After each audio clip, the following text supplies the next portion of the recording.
VikesNow, I am Dustin Baker. These are the 8-2 Vikings.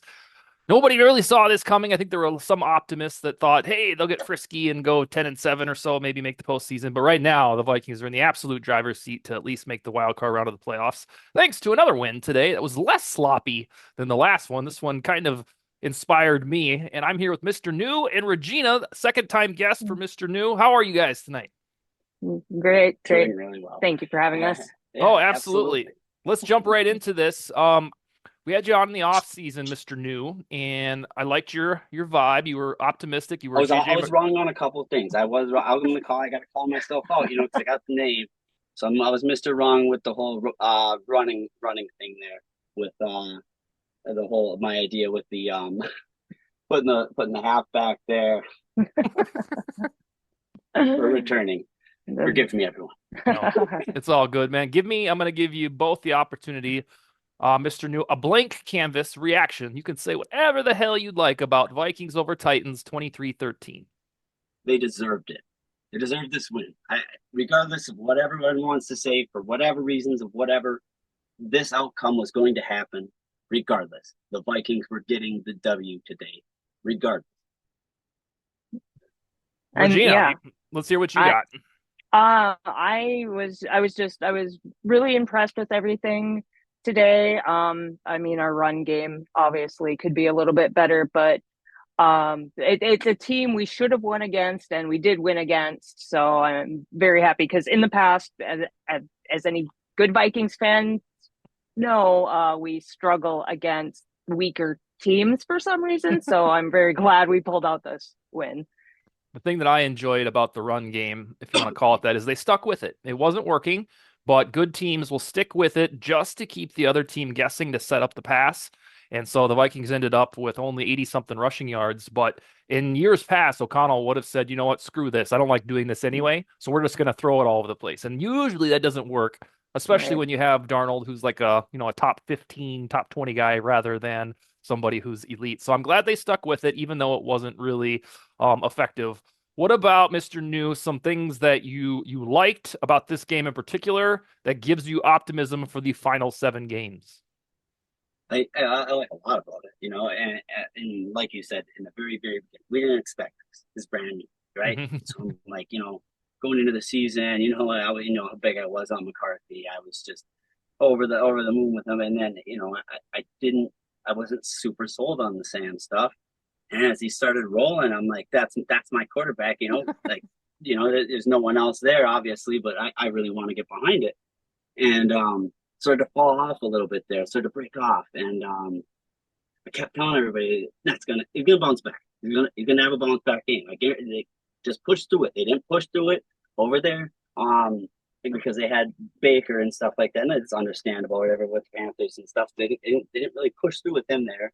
He just hasn't had that chance of belief behind him. And I truly believe that if he gets that, because he sort of, there's always this somber feeling of, he's not going to be here. This is McCarthy's team 2025. Yeah. And to me, that's like, well, what if his knee flares up? It could be anyone's team. It could be anything. But right now, it's Sam's team. Mm-hmm. And Sam gives me hope, spinning out of the pocket, getting a little graze there, but not even nothing to phase him, putting the dart down there, connecting. You know what I mean? Different things and different phases in the game. Like you were saying, the run wasn't working super well. We stuck with it, but then, the pass, like, I just jumping up and down. Not me, all goofy.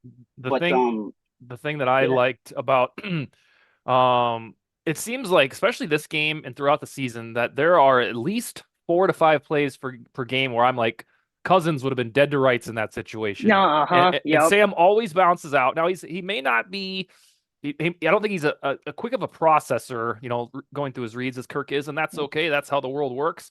But that one play that you talked about, I think, where he completed to Brandon Powell, he should just put that on his tape, his resume, because that was absolutely phenomenal. And then the one thing that my positive takeaway before we get to you, Regina, is that first damn fumble. That didn't define the game. There have been many a Yeah. Vikings game. I've been a fan since 1996 where you see that shit and you're like, oh, here we go. It's Yeah. fasten your seatbelt. It's gonna be one of those just clumsy Hmm. ass things. But that was the only turnover they had. The only turnover of the whole game actually was that. And if Jalen Naylor didn't drop that damn touchdown, this would have been a blowout win, like 30-13. And So that's sort of what I was meaning when I was saying like I think we would have won, would have been a win Hmm. regardless. And mhm. then what I was saying with the pass and stuff is that like I mean like there were so many completions in crucial moments. I felt Yeah. like it was Yeah. I mean, and Hawk didn't really get a lot of credit for it, but I think he got like his only passes were like crucial moments that he Yeah. caught. Yeah. I think he had like 3 receptions or something. I can't remember exactly, but yeah. Anyway, It but was yeah, weird. it's sort of I mean, Once Hawkinson got healthy, it was like the Vikings were like, now we get two tight ends because we're going to start using Josh Oliver now that Hawkinson's healthy. And it's like, all right, Yeah. well, I can work with this. Right. Oliver made a couple other nice plays. Regina, something that you particularly enjoyed, maybe that we haven't said yet, or that gives you optimism for the remainder of the season. I really like that Darnold is a mobile quarterback. We saw it a little bit with Kirk, but we see him making that decision to run a lot quicker than we did with Kirk. I feel like Kirk had to go, okay, my first read, my second read, my third read, fourth read. Okay, now I will run it. And that's if he had the time in the pocket Hmm. to make that decision, where I see Darnold being a lot more mobile and making that decision a lot quicker before that pocket collapses in him. So I am really excited that we have something like that, which we've been lacking for a very long time. Yeah, it felt like I'm pretty sure Kevin O'Connell, yanked him by the elbow and said, "You got to get the ball out faster, man." It felt like Mm-hmm. he got that Yeah. message today, and we felt it in real time. He had a couple touchdowns and a rushing touchdown, and it was a great bounce back game for a guy that he's either been benched or cast away after Yeah. shitty games before. Oh And yeah. I think that's a testament to O'Connell saying, "You know what, we're gonna believe in you." Not that we have a whole lot of other recourse, but he's definitely our guy. Now I want to ask you guys to start with you, Mr. New, about biggest concerns, because we're going to take the good and then there's some bad. My biggest concern right now is the last time the Vikings looked like an utterly dominant team was the first half of the Packers game. I desperately want to go back to that version of Vikings, but we probably would have seen that in these last three games against inferior opponents. So I'm nervous that they've regressed to where they're a good football team, but they're not quite that top five elite team that was beating everybody's asses. I'll still maintain hope because that's what we do, that they can get back there. That's what a full season is for. But my biggest concern is that they peaked in terms of their dominance. Dominance. What is yours, sir? that was my biggest concern with the trade deadline stuff. Yeah. When you're one of these playoff caliber teams, and that's why I go back with the belief with Sam, and I want everybody to have so much of it. And that's why I try to have so much of it, because it's like everyone just says we just won in Minnesota, just want one. And it's like, well, then why not now? I mean, geez, the league is awfully mid. I feel like even this team at its worst day could beat the best team. Hmm. It's Kind of finally lost. yeah, it happens and stuff. And yeah, I do think we kind of peaked there. I don't think we're gonna keep getting better and better, because it's just we'd have to we lost Darius Saw, and Hmm. we're kind of doing a great job. Robinson is replacing, not playing about that, but just saying not picking other players up. Like, I know a lot of people were looking at like I think JC Horn or Dexter Lawrence, or beefing up that defense, where I believe this is a year where defense could win a championship. It could be that deciding factor. And so that's my biggest concern, is that we didn't make a lot of moves there. And I feel like we're going to feel that sting later, whereas all those other championship teams, or anyone that's going for that, kind of looks at the other teams that are, kind of getting out and be like, hey, you guys want to get rid of Braylon Allen? I know you just picked him up, but he's so big, and cool and awesome, and you're losing a lot. Like, Hmm. Right. but you know what I mean? Just like that's just sort of my biggest concern. And so, yeah, I do think we can get back though. I don't think it's going to be like it was, blowing teams out, but I do think we are that good that we're capable on any given day, if we're full of belief Hmm. and we're full of like grit and piss and vinegar type deal, or however what person wants to say it in their way, it's full of spit, whatever type deal, like with like the Eagles with Foles, don't have the quarterback, maybe that's your forever guy, but they believed in him. The Mhm. faith was there. Everything was there. I mean, they like really believed him to the point to where it was like fandom. But like Sam has a bad day, and that's because that's my other biggest concern. Everybody turns on him. Hmm. It's like we can't just be in the moment all the time. It's like, why don't we just be all in for the year? And then we could all, at the end of the year, dump on them if Right. that's what needs to be or Reevaluate or, something. yeah. But Yeah. like during the time, I just want the support to be there because I feel this team could go all the way. And what if we could get that one? I agree with you. To me, it feels like the first time since early 2018 when we still had that feeling and momentum of 2017 so I don't think that they would, beat the Chiefs in the Super Bowl, but most seasons since 2017, 2018, there's always one or two team and I'm like there ain't no way in hell we're beating the blah blah blahs. And right now, I feel like on any given Sunday, the team is balanced enough, the coaching is good enough on offense and defense, and we have the talent and the playmakers. So, of course, the Chiefs, I would roll my eyes if they had to play them in the Super Bowl. I don't know if they can beat the Lions, the NFC Championship in their building, Lions. but I know that they can go toe to toe with these teams. There have been a lot of teams since 2018 where I'm like, there ain't no way in hell they're going to beat that team, especially if it's on the road. So I'm right there with you and having the faith in a team that I probably wouldn't have looking at, hey, Sam Darnold's the quarterback, but I think they've proven to us that they deserve that benefit of the doubt. Regina, let's see. One concern from you. Did we get that from you yet? I don't think so. No, no. My biggest concern is, and I think this kind of bounces off what you both said, is that we're doing okay. We're not. I mean, we were started off great. Now we're doing okay, and I worry. And I've seen this, like you said, you've been a fan since Mhm. '96. I've been a fan since '98. We get into these grooves where we're like we're doing okay, and then we're just content with being okay. It doesn't feel like we want to be great, and Yes. like and I there's this mindset of we're doing okay, so let's just keep with the status quo. And then like like you said, we didn't do any trades or try to get anybody or really beef up the team where it needed to be beefed up. So it's like everything's fine, we'll just keep it the way it is. And that's been and then it's definition of insanity or whatever, doing the same thing expecting a different result. And then we get to I never thought of it. That's a really good point. yeah, it's like we get to the end of the season and then we've just kind of done okay and been okay with being okay and not really had that fiery drive to be the best. And I think that's going to be our inevitable downfall until we really see that drive from the team that no, we want to be the best.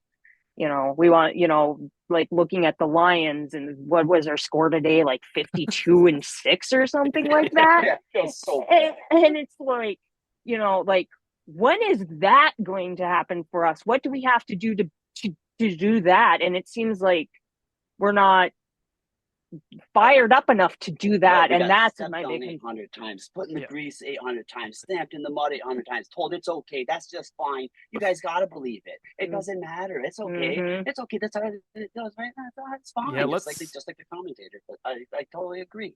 Let's hope that JJ McCarthy in the wings and then a lot of this cap space they'll have. This is their opportunity this coming offseason. Because I'm guessing you're probably going to be right about they didn't do quite enough to get the promised land this year. But let's hope that they already have the plan in motion, which is we have the money available. We'll have the quarterback, we hope, available. So let's hope that we're maybe just a year or two behind the Lions when they're entering their peak. And then here we're coming up with this 8-2 record right now in this season that we didn't expect much. All right, a couple more things from you guys. Mr. New, predict the win-loss record for these Vikings right at the end of Week 18. The end of Week 18. Oh, gosh. 8-2 right now, 7 games left. I'm trying to look at the games left here. All right. Got them right here.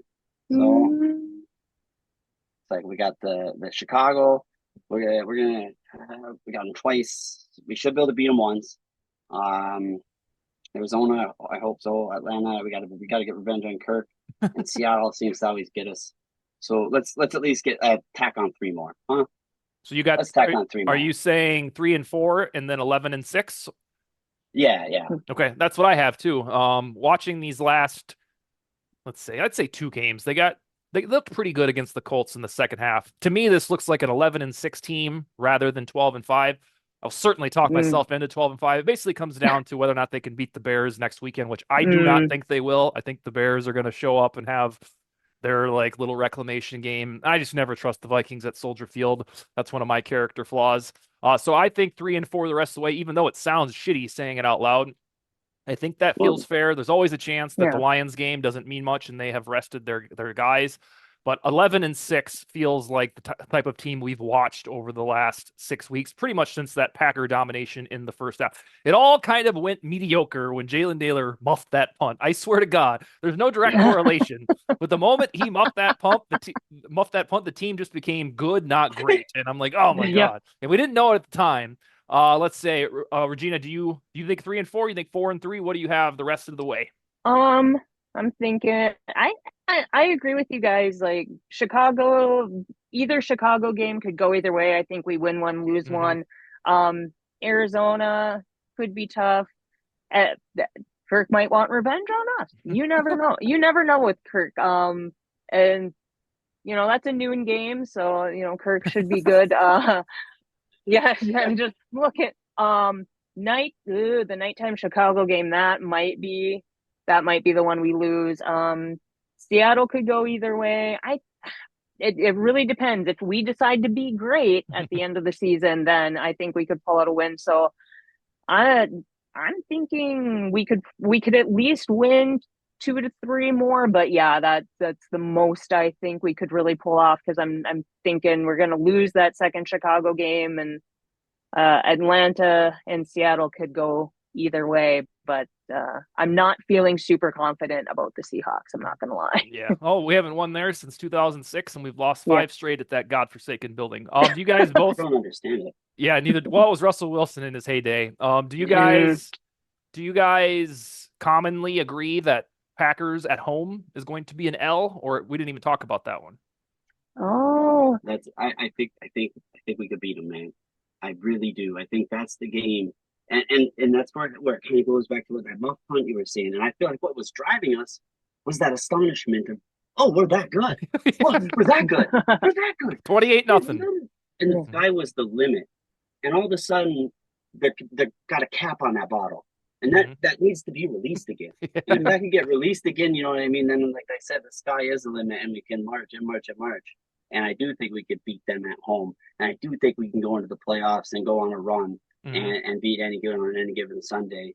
But if we don't have that, and we just sort of do the like Regina was saying, like that, I'm fine with it, I'm okay with it, and just kind of keep Yeah. I'm okay being treading mid. water and Yeah. stuff, and stuff, then I do see the Packers actually winning that last, Mm. Yeah, I think the only reason game. that we'd be paranoid is because we hardly ever beat them twice when they have a healthy quarterback. It's always a split. So I think we're Mm. cynically thinking that they're going to get us. You talked about Kirk, Regina. I want to point out to the viewership that he had a bad Kirk game today. He was, how he's always due for at least one of those per season with the Vikings, maybe 1.5. He had that game today. And he actually got benched for, hey, let's see Penix late in the game because they didn't want to get him hurt, Oh, I think. And the other thing I right. want to say, in case I forget this episode of this week, is I swear if Will Levis gets connected with a Shanahan tree coach, that guy can be good. He has the arm strength, he's got the grit. He doesn't have everything yet, obviously, but Hmm. I'm pretty sure that guy could be pretty good if he gets connected with an O'Connell or a LaFleur and some Hmm. alternate uniforms. All right, the last thing I have for you guys, I want to know your your upside to this season, your upside scenario. So I'm on record on this show thinking, although I'll keep visions of grandeur open, that this team is balanced and they can get to the NFC title game be frisky. Realistically, I think they're going to draw the Falcons or the Cardinals in round one of the postseason, and I think they will win that game. I think that we'll get really excited about it. They'll pull it off. And then we'll go on some road, some shit like the Eagles, or the Lions, or the Hmm. 49ers, and probably lose. So I will be content with them winning a playoff game in this flyover season that was kind of, because you have Darnold as quarterback, kind of sold to us that way from the national media. So I predict a Vikings playoff win in the wild card round and regrettably a loss in the divisional round. Mr. New, we are 8-2 over the halfway point of the season. Tell me what your realistic upside for this season is. Your realistic upside, like as always, it's Super Bowl, but the realistic upside, is probably a one and done. You know, if we don't get that spirit somehow, I don't even see us beating a team like that, because then I see all of a sudden I see the belief coming up in Arizona, and Marvin Harrison Jr. maybe stepping up a little bit, or something miraculous happening for something else, as we always get to kind of witness. It seems like the Vikings are on the business end of a lot of history making plays and things for a lot of teams. You know, you watch a lot of clips and, oh, that's who they're facing. Or that was the opponent. And so, you know, I think realistically, I'm thinking either, like I said, it's either all or nothing for me on there. It's either we're gonna go to like the NFC Championship and lose, or we're gonna be one and done. Well, I guess I was going to say we'll take it, but no, I don't want a one and done. I really want Mm. O'Connell to get a playoff win. And then I think even though we'd be depressed about whoever they lose to the second round, we'd say, hey, we won a playoff game, and now we're getting a franchise quarterback in the saddle. We got all of this money for free agency. We'll see who they use their first rounder on. That's what I want. I mean, obviously, I think that they could get hot and get to the NFC title game, but sometimes that's just the homer in me that I have to, suppress a little bit. What about you, Regina? What is the realistic upside for these Vikings at 8-2? I think the realistic upside, of course, is that we've done so well with a backup quarterback that all these other teams have just kind of thrown away. So if we can get Vikings Nation behind Sam Darnold, because it doesn't seem to matter who our quarterback is. If there's any sort of mistake, Vikings Nation is just on them like hyenas and just like, oh, they're terrible. It's the worst thing that could ever happen. So, so if we can get Vikings Nation more behind Sam Darnold and the team, and just, be realistic about, like, we've done really well with a backup quarterback. We can take this thing to a wild card round. And, realistically, depending on who we get in that first wild card round, we could be one and done. I would like, if we moved on from the wild card, if we moved up in the bracket, if we were to lose to the Lions, I wouldn't be that upset about it, because the Lions franchise is kind of like the Vikings franchise, and so, if not us, them, Yeah. I definitely, before that one's all done, I want on record saying that I know I went off. It pretty much seems like I'm thinking one and done, but the main thought in my head was always Vikings Lions, down to a thing there, and that's what I keep.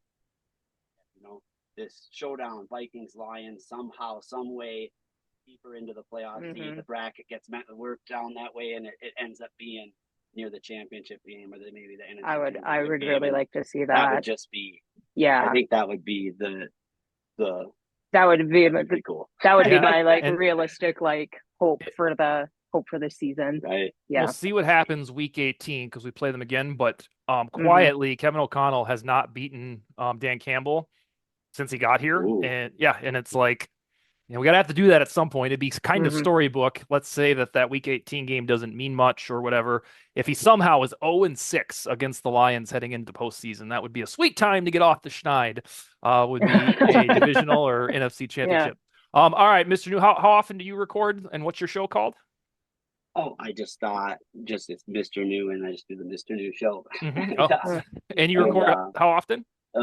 There's like if they're doing my satires or parodies, or which I know people always I don't know why everyone loves them, but and they believe you for people. But yeah, a lot of people believe it. But I like making the satires. I do those on TikTok stuff. That's more like a weekly regular thing.